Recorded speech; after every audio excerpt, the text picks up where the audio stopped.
I have seen hundreds, thousands, maybe tens of thousands of patients over the last 50 years.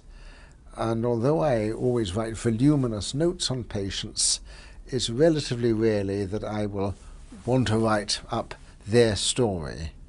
And with Greg, it was 14 years. It was only when I saw what happened at that Grateful Dead concert in September of '91 that I felt I had to write about him, and to write a piece which in a way climaxed with the Grateful Dead concert. So I moved ahead immediately after the concert.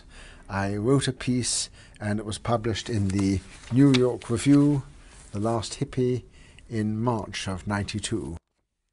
And subsequent to that, it was put in my book, An Anthropologist on Mars. I'd heard from the hospital social worker that Greg had a passion for music, especially the rock and roll bands of the 60s. I saw piles of records as soon as I entered his room, and a guitar lying against his bed.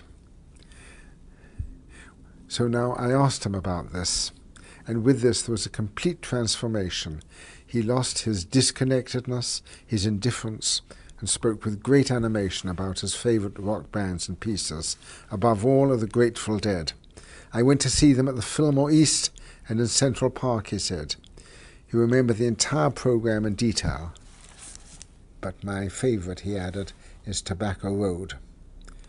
The title evoked the tune, and Greg sang the whole song with great feeling and conviction, a depth of feeling of which hitherto he had not shown the least sign.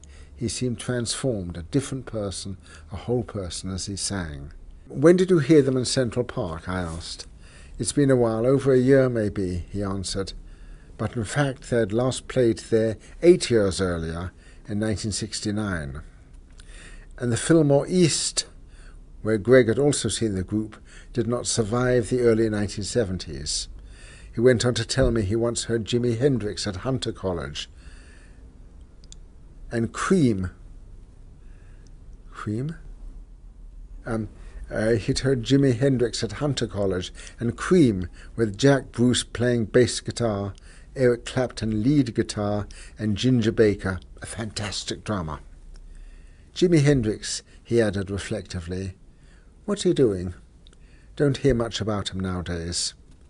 We spoke of the Rolling Stones and the Beatles, great groups, Greg commented, but they don't space me out the way the Dead do.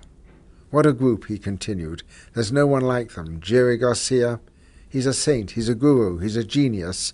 Mickey Hart, Bill Kreutzmann, the drummers are great.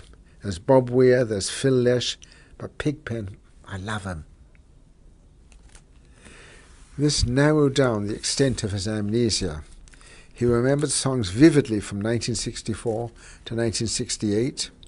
He remembered all the founding members of the Grateful Dead from 1967, but he was unaware that Pigpen, Jimi Hendrix, and Janis Joplin were all dead.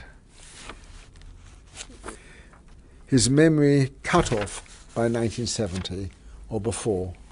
He was caught in the 60s, unable to move on.